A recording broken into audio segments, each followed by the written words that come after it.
లేదా విన్నారా? కేసీఆర్ అరెస్ట్ అవుతున్నది, కేటీఆర్ అరెస్ట్ అవుతున్నది, హరీష్ రావు అరెస్ట్ అవుతుంది, బదిలిస్తారు. వాళ్ళు ఇట్లా ఆడతారు. దేనికైనా మేము సిద్ధంగా ఉన్నాం. ఏదో అవినీతి చేయలే. రేవంత్ రెడ్డి గారు ఏ కేసులో చేరిపోయాడు? పైసలు ఇచ్చే సాక్ష్యమేనా? వాళ్ళు మోసం చేసేదంటే కదా. మేము అట్లా ఏం చేయాలి? వాళ్ళతో పెడతా తప్పుడు కేసులు పెడతారు, పెట్టని ఎదుర్కొంటాం. మా నరేందర్ రెడ్డి వేడు కొడగల రైతుల కోసం పోయాడు. 40 రోజులు అయితే జైల్లో పట్టుకున్నాడు. ఎక్సైజ్ కోసం పోయాడు. ప్రజల కోసం నేను కూడా పోయినా. ఎవరి కోసం పోయినా? మహారాష్ట్రలో బాబీ కోసం జనరల్ పోయినాం. రైతుల కోసం పోయినా. ఒప్పుడప్పుడున్న ల్యాండ్ రైతులను ఆక్రమించుకొని అప్పుడు గాలి జనార్దన్ రెడ్డి దానికోసం కేసు నడుపుతాను. రేపు 24 తారీఖున విజయవాడ కేసు ఉంది. 15 ఏళ్ళ పోతాను. రేపు ఏమైందో రేపు లాస్ట్ జడ్జిమెంట్.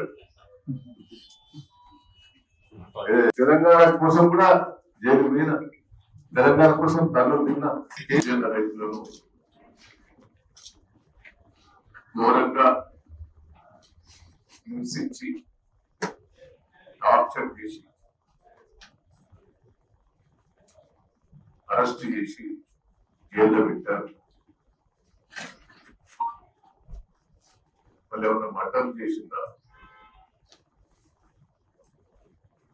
ఏమన్నా అరాచకాలు చేశారా?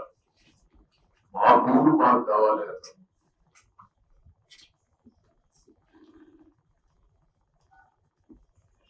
జైల్లో ఒక పేషెంట్ ఈటల నాయకుడు గుండెతోటి బాధపడుతుంటే హాస్పిటల్ తీసుకుపోయిన విధానం ఒకసారి మనం గుర్తుపెట్టుకోవాలి. జైలు చేసి గురించి బాబాసాహెబ్ అంబేద్కర్ గారు రాజ్యాంగం రాశారు. రాహుల్ గాంధీ ఆ రాజ్యాంగ పుస్తకం పట్టుకొని తిరుగుతారు. నేను ఒకటే నిష్ఠానుసారం దొరుకుతాను ఈ రాష్ట్రాలు. ఎవరి మీద కేసులు పెట్టాలనుకుంటే వాళ్ళ మీద నువ్వు ఛార్జ్ షీట్ తయారు చేస్తున్నావు, కేసులు పెడుతున్నావు. రైతుల విషయంలో అన్యాయం చేస్తావు. ఎన్నో మాయమాటలు, మోసం మాటలు చెప్పి అధికారంకి వచ్చావు. ఇది ఇస్తా అది ఇస్తా అని ఇప్పటికీ అంటున్నావు. 1 ఇయర్ నుంచి రైతు బంధువు లేదు,